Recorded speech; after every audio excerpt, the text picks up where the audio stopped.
प्यारे दोस्तों, सादर अभिवादन। मैं हूं महेश कुमार वैद्य और एनजेपी हरियाणा के मंच से आप देख रहे हैं हरियाणा दिवस की तीसरी कड़ी। दोस्तों, हमने हरियाणा दिवस पर 1 नवंबर को पहली वीडियो जारी की थी। इस वीडियो में हमने विस्तार से 1966 से 2024 तक का सफ़रनामा बताया था, लेकिन कुछ दर्शकों की इच्छा व सुझाव पर हमने हरियाणा दिवस सीरीज पूरे नवंबर माह तक चलाने का निर्णय लिया था। 2 दिन पहले दूसरी कड़ी में आपने देखा था विशाल हरियाणा पार्टी और राव वीरेंद्र सिंह की राजनीतिक कहानी का जलवा। अब तीसरी कड़ी में हम लेकर आए हैं चौधरी देवीलाल की राजनीतिक कहानी। कैसे उन्होंने कांग्रेस छोड़कर इनेलो तक का सफर पूरा किया, इंडियन नेशनल लोकदल के गठन और इसके जन्मदाता चौधरी देवीलाल की राजनीति की कहानी रोचक है। यह हरियाणा के एक ऐसे लाल की कहानी है जिसने अपने राजनीतिक जीवन में बड़े बड़े कमाल किए। देश के उप प्रधानमंत्री व हरियाणा के 2 बार चीफ मिनिस्टर रहे देवीलाल ने कभी सबको साथ लेकर चलकर दिखाया तो कभी पीएम की कुर्सी ठुकराकर जुबान पर टिके रहने की कीमत समझाई। लेकिन यह भी सच है कि देवीलाल ने कई बार परिवार व पुत्र मोह के कारण बदनामी भी झेली। हालांकि तमाम आलोचनाओं के बावजूद देहात के आम लोगों व किसानों के दिल में देवीलाल की खास जगह अंत तक बनी रही और आज भी बनी हुई है। दोस्तों, चौधरी देवीलाल ने एक और सड़क पर संघर्ष से सत्ता पाने का गुर सिखाया, वहीं दूसरी ओर लोक लाज से लोक राज चलाने जैसा अहम नारा भी दिया। ये सच है कि उनके जाने के बाद आज हरियाणा के अन्य क्षेत्रीय दलों की तरह ताऊ देवीलाल का लगाया इनेलो रूपी पौधा व बाद में इसी इनेलो के पेड़ की शाखा से निकली जननायक जनता पार्टी भी अपने अस्तित्व की लड़ाई लड़ रही है। दोस्तों, हम आज इस कड़ी में दूसरे विषयों को छोड़कर केवल चौधरी देवीलाल के संघर्षमय सफर और उनकी बनाई इनेलो पार्टी की ही बात करेंगे। 25 सितंबर 1914 को तत्कालीन पंजाब के सिरसा जिले के तेजाखेड़ा गांव में मां सुगना देवी व पिता लेखराम सिहाग के घर पैदा हुए देवीलाल को खेती किसानी विरासत में मिली थी। लेखराम चोटाला गांव के बड़े जमींदार थे। उनके पास लगभग 2750 बीघा जमीन थी। संपन्न परिवार होने के बावजूद बालक देवीलाल की शिक्षा केवल 8वीं कक्षा तक हुई, परंतु माटी के लाल देवीलाल को उनके अनुभव व संघर्ष ने बहुत कुछ सिखा दिया। देवीलाल के नाम, काम व प्रभाव के चलते ही उनके बेटे ओम प्रकाश चौटाला बाद में हरियाणा के मुख्यमंत्री पद की शपथ ले पाए। हम ओपी चौटाला की कहानी किसी वीडियो में अलग से देंगे। देवीलाल के परिवार में राजनीति पहले से थी। देवीलाल के परिवार में चुनावी राजनीति की शुरुआत उनके बड़े भाई से हुई। देवीलाल से पूर्व उनके बड़े भाई साहिब राम वर्ष 1938 और 1947 में हिसार से कांग्रेस के विधायक चुने गए थे। बाद में देवीलाल के 4 में से 3 बेटे चौधरी प्रताप सिंह, चौधरी ओम प्रकाश चौटाला व चौधरी रणजीत सिंह राजनीति में सक्रिय हो गए। जगदीश चंद्र राजनीति से दूर रहे। सबसे बड़े बेटे प्रताप सिंह भी विधायक रहे। देवीलाल की गांधी दर्शन में गहरी आस्था थी। उन्होंने स्वतंत्रता आंदोलन में भी भाग लिया। इसी कारण उनकी पढ़ाई पूरी नहीं हो पाई। स्वतंत्रता आंदोलन में भाग लेने के कारण ही उन्हें 8 अक्टूबर 1930 को हिसार की जेल में बंद कर दिया गया। लेकिन देवीलाल चैन से नहीं बैठे। उन्होंने वर्ष 1932 के आंदोलन में भी भाग लिया। इस बार उन्हें दिल्ली के सदर थाने में रखा गया। 1938 में देवीलाल को पहली बार अखिल भारतीय कांग्रेस कमेटी का प्रतिनिधि चुना गया। मार्च 1938 में उनके बड़े भाई साहिब राम ने कांग्रेस की टिकट पर उपचुनाव जीता। साहिब सिंह को इसलिए टिकट दिया गया था क्योंकि तब देवीलाल की उम्र 25 वर्ष नहीं हुई थी। इस बीच स्वतंत्रता आंदोलन में सक्रियता बनी रही। चौधरी देवीलाल को भी भाई के साथ 1942 में गिरफ्तार कर लिया गया। उन्हें 1942 के भारत छोड़ो आंदोलन में भाग लेने के लिए 2 साल तक जेल में भी रहना पड़ा। अक्टूबर 1943 में उनकी रिहाई हुई। अगस्त 1944 में उन्हें व उनके भाई साहिब राम को कांग्रेस छोड़कर यूनियनिस्ट पार्टी में शामिल होने का न्योता मिला, लेकिन दोनों ही भाइयों ने समर्पित स्वतंत्रता सेनानी होने का हवाला देते हुए कांग्रेस छोड़ने से इनकार कर दिया। देवीलाल 1952 में सिरसा से पंजाब विधानसभा के लिए चुने गए। अगली बार वह सिरसा से ही फिर चुने गए और वर्ष 1956 में पंजाब कांग्रेस के अध्यक्ष बने। दोस्तों, 1 नवंबर 1966 को पंजाब से अलग होकर हरियाणा अलग राज्य बना। अलग राज्य के लिए पंजाब में चल रहा आंदोलन अपनी जगह, लेकिन हरियाणा को अलग राज्य बनाने के लिए चल रहे संघर्ष को चौधरी देवीलाल जैसे नेता अपने कई साथियों के साथ मिलकर आगे बढ़ा रहे थे। उनकी पहचान किसान नेता की बनने लगी थी। हरियाणा को अलग राज्य बनाने में उनकी भूमिका को हमेशा याद किया जाता रहेगा। अब बात करते हैं चौधरी देवीलाल की कांग्रेस से दूरी बनने की। वर्ष 1968 में चौधरी देवीलाल की कांग्रेस से दूरी बननी शुरू हुई क्योंकि कांग्रेस ने वर्ष 1968 में उन्हें टिकट नहीं दिया। आम चुनाव में जीत हासिल करने के बाद कांग्रेस ने चौधरी बंसीलाल को मुख्यमंत्री बनाया। चौधरी देवीलाल को ये फैसला अच्छा नहीं लगा, उन्हें ये फैसला नागवार गुजरा। तब चौधरी बंसीलाल ने उन्हें राजी रखने के लिए हरियाणा खादी बोर्ड का चेयरमैन भी बनाया, मगर देवीलाल इस छोटे से ओहदे के लिए नहीं बने थे। वह तो कुछ बड़ा पाना चाहते थे, वह तो किसी और ही मिट्टी के बने थे। उनकी महत्वाकांक्षा बड़ी थी। बंसीलाल से उनकी पटरी अधिक दिन तक नहीं बैठी और उन्होंने खादी बोर्ड के चेयरमैन पद से इस्तीफा देकर 1971 में सदा के लिए कांग्रेस को अलविदा कह दिया। देवीलाल की राजनीति का यह टर्निंग पॉइंट था। वर्ष 1972 के विधानसभा चुनाव में चौधरी देवीलाल ने तोसाम से चौधरी बंसीलाल और आदमपुर से चौधरी भजनलाल के खिलाफ चुनाव लड़ा। हालांकि उन्हें कामयाबी नहीं मिली, लेकिन नाम खूब मिला। उनका कहना था कि एमएलए एमपी बनना बड़ी बात नहीं है, कोई भी बन सकता है, लेकिन नेता बनना है तो अपनी नीतियों को लेकर बड़े नेताओं से भिड़ो, बड़े नेताओं से टकराओ। वर्ष 1975 में जब इंदिरा गांधी ने आपातकाल की घोषणा की, तब देवीलाल भी 19 महीने जेल में रहे। 1977 आते आते वह जनता पार्टी में शामिल हो चुके थे और आपातकाल के बाद हुए हरियाणा विधानसभा के चुनाव में जनता पार्टी ने 90 में से 75 सीटें जीती। कांग्रेस को केवल 3 सीटें मिली।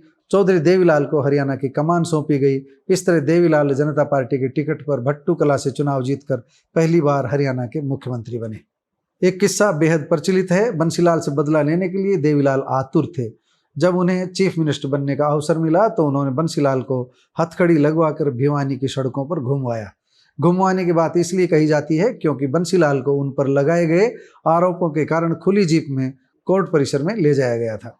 अब बात करते हैं चौधरी देवीलाल की कुर्सी पर आए संकट की। चौधरी देवीलाल को चीफ मिनिस्टर बने 2 साल भी नहीं हुए थे कि इस बीच उनकी अपनी ही पार्टी में उनके खिलाफ बगावत शुरू हो गई।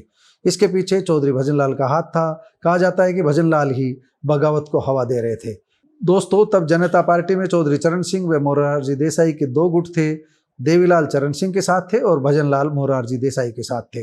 मोरारजी देसाई की सह पर जब देवीलाल के खिलाफ बगावत शुरू हुई, तब देवीलाल ने भी मोरारजी देसाई के खिलाफ खेमेबंदी शुरू कर दी। 28 जून 1979 को चौधरी देवीलाल की कुर्सी छिन गई और भजनलाल हरियाणा के चीफ मिनिस्टर बन गए। लेकिन 28 जुलाई 1979 को मोरारजी देसाई भी प्रधानमंत्री नहीं रहे और उन्हें प्रधानमंत्री की कुर्सी से हटाने में देवीलाल का भी अहम योगदान रहा। चौधरी चरण सिंह प्राइम मिनिस्टर बने और उन्होंने ही सितंबर 1979 में लोकदल का गठन किया। चौधरी देवीलाल इस लोकदल से जुड़ गए। वर्ष 1982 में हरियाणा विधानसभा चुनाव हुए। लोकदल और बीजेपी ने मिलकर चुनाव लड़ा था। गठबंधन ने 90 में से 37 सीटें जीती, जबकि कांग्रेस को 36 सीटों पर जीत मिली। दोनों ही बहुमत के 46 के आंकड़े से दूर थे। सत्ता उसी को मिलनी थी जो 16 निर्दलीय विधायकों के सहारे बहुमत का जुगाड़ करता।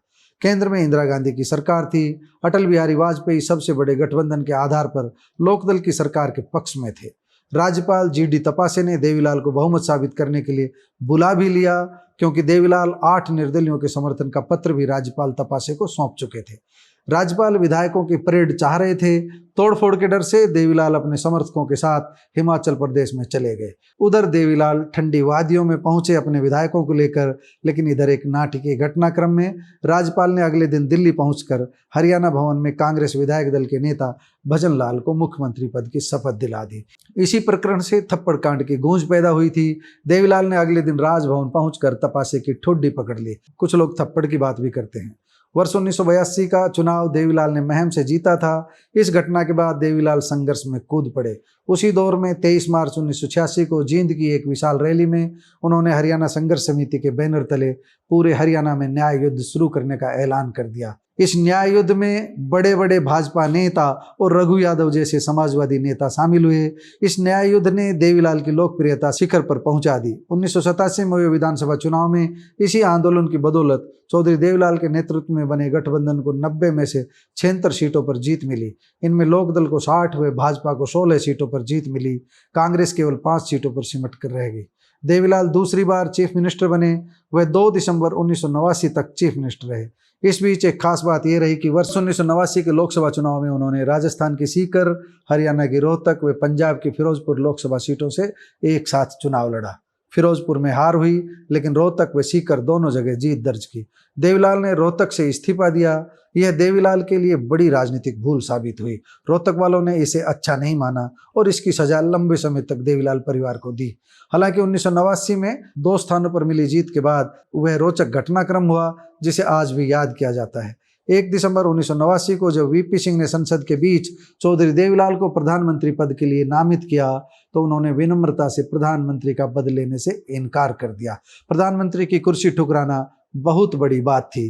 बेशक चाहे उन्होंने जुबान दी हुई थी, लेकिन जुबान की कीमत देवीलाल जैसा शख्स ही निभा सकता था। देवीलाल की बदौलत ही तब वीपी सिंह प्रधानमंत्री बनने में सफल हुए और चंद्रशेखर व उनके साथियों को इससे निराशा हुई थी। बाद का घटनाक्रम काफी लंबा है। इस तरह देवीलाल का हरियाणा की राजनीति से केंद्र में जाना हुआ था, लेकिन इसी तरह उनका फिर आना हुआ। हम आगे इसकी थोड़ी सी चर्चा अवश्य करेंगे, लेकिन फिलहाल बस इतना बता दें कि ताऊ देवीलाल, वीपी सिंह और चंद्रशेखर दोनों ही गैर कांग्रेसी सरकारों में उप प्रधानमंत्री रहे। बाद का घटनाक्रम काफी बड़ा है। ओम प्रकाश चौटाला कब कैसे सीएम बने इसकी अलग कहानी है, हम अलग से वीडियो में बताएंगे। लेकिन इनेलो के गठन से पहले देवीलाल की चुनावी राजनीति पर थोड़ी सी खास बातें। दोस्तों, उप प्रधानमंत्री पद तक पहुंचने वाले चौधरी देवीलाल को अपने राजनीतिक सफर के अंतिम पड़ाव में झटके भी लगे। वर्ष 1991 में घिराई विधानसभा सीट से राजनीति के नए खिलाड़ी छत्रपाल के हाथों उन्हें पराजय झेलनी पड़ी। लोकसभा चुनाव में भूपेंद्र सिंह हुड्डा के हाथों 3 बार की हार ने भी देवीलाल की राजनीतिक रिकॉर्ड को धुंधला किया, लेकिन विधानसभा चुनाव व विधानसभा उपचुनाव में जीत की हैट्रिक ताऊ के ही नाम रही। देवीलाल अलग अलग विधानसभा व लोकसभा क्षेत्रों से चुनाव लड़ने में आगे रहे। हर कोने में स्वीकार्यता ने ही उन्हें महान बनाया। चौधरी देवीलाल ने 11 बार विधानसभा चुनाव लड़कर 8 बार जीत दर्ज की। वर्ष 1959 में सिरसा उपचुनाव जीता। वर्ष 1962 में वह फतेहाबाद से निर्दलीय चुनाव जीते। वर्ष 1967 और 1971 में विधानसभा चुनाव नहीं लड़ा, जबकि वर्ष 1972 में तोसाम एवं आदमपुर दोनों सीटों से हारे। वर्ष 1974 में उन्होंने रोडी सीट से उपचुनाव जीता और 1977 में भट्टू कलां से जीतकर विधायक बने और दूसरी बार मुख्यमंत्री पद की शपथ ली। वर्ष 1982, 1985 व 1987 में लगातार 3 बार महम सीट से विधायक चुने गए, लेकिन वर्ष 1991 में कांग्रेस उम्मीदवार छतरपाल सिंह ने घिराय विधानसभा सीट से उन्हें पराजित कर दिया। सिरसा, रोडी व महम से उपचुनाव जीतने का रिकॉर्ड इन्हीं के नाम है। अब हम बात करेंगे इनेलो के गठन की। चौधरी देवीलाल ने वर्ष 1996 में लोकदल से अलग हटकर इंडियन नेशनल लोकदल का गठन किया। यहाँ इनेलो का जन्म तो हुआ, लेकिन चुनाव पूर्व जरूरी औपचारिकता पूरी नहीं हो पाने के कारण और चुनाव चिन्ह की सहूलियत को ध्यान में रखकर चौधरी देवीलाल की पार्टी ने 1996 का चुनाव समता पार्टी के बैनर तले लड़ा। उन्हें कामयाबी नहीं मिली। इस बीच अगस्त 1998 में देवीलाल को राज्यसभा के लिए चुना गया। 6 अप्रैल 2001 को 85 वर्ष की उम्र में देवीलाल इस दुनिया को छोड़कर चले गए, लेकिन जब उनका निधन हुआ तब इनेलो पूर्ण बहुमत के साथ सत्ता में थी। उनके बेटे ओम प्रकाश चौटाला हरियाणा के चीफ मिनिस्टर बन चुके थे।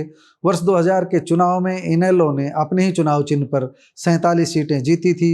देवीलाल का अंतिम संस्कार नई दिल्ली में हुआ। आज भी उनकी समाधि पर हजारों लोग पुष्पांजलि अर्पित करने पहुंचते हैं। आम ग्रामीणों की राजधानी दिल्ली में बड़े होटलों तक पहुंच सुनिश्चित करना और लुटियंस जोन में आम ग्रामीणों का रुतबा बढ़ाना देवीलाल की ही देन है। खेतों में हेलीकॉप्टर उतारकर छाछ पीने बैठ जाना और अपने ड्राइवर से लेकर घरेलू सहायक तक को ऊंचे ओहदे पर पहुंचाने वाले का नाम था देवीलाल। देवीलाल ने लोकलाज से लोकराज का नारा अवश्य दिया, लेकिन वे परिवार के लोगों को राजनीति में लाने में काफी आगे रहे। दूसरी बार चीफ मिनिस्टर बनने के बाद चौधरी देवीलाल ने पहले अपने बड़े बेटे ओम प्रकाश चौटाला को लोकदल का प्रदेश अध्यक्ष बनाया और इसके बाद राज्यसभा भी भेज दिया। दूसरे बेटे रणजीत सिंह को अपनी सरकार में मंत्री बनाया। तीसरे बेटे प्रताप सिंह को कॉनफेड का चेयरमैन और अपने भतीजे डॉक्टर केवी सिंह को ओएसडी नियुक्त किया। देवीलाल की आलोचना भी हुई, मगर वे खुलकर एक ही जवाब देते थे कि अपनों को नहीं बनाऊं तो क्या पाकिस्तान से लाऊं। उन पर परिवार मोह व पुत्र मोह जैसे आरोप लगे, लेकिन ताऊ बेपरवाह बने रहे। अगर देवीलाल रूपी वटवृक्ष की बात करें तो इसका फैलाव काफ़ी बड़ा हुआ। ओम प्रकाश चौटाला जहां सीएम बने, वहीं पोते दुष्यंत डिप्टी सीएम बने। आज देवीलाल का कुनबा एक नहीं है, लेकिन उनकी तीसरी और चौथी पीढ़ी से 2 चेहरे 2024 के विधानसभा चुनाव में जीत दर्ज करके विधानसभा में पहुंचे हैं। इनमें आदित्य देवीलाल और अर्जुन चौटाला के नाम शामिल है।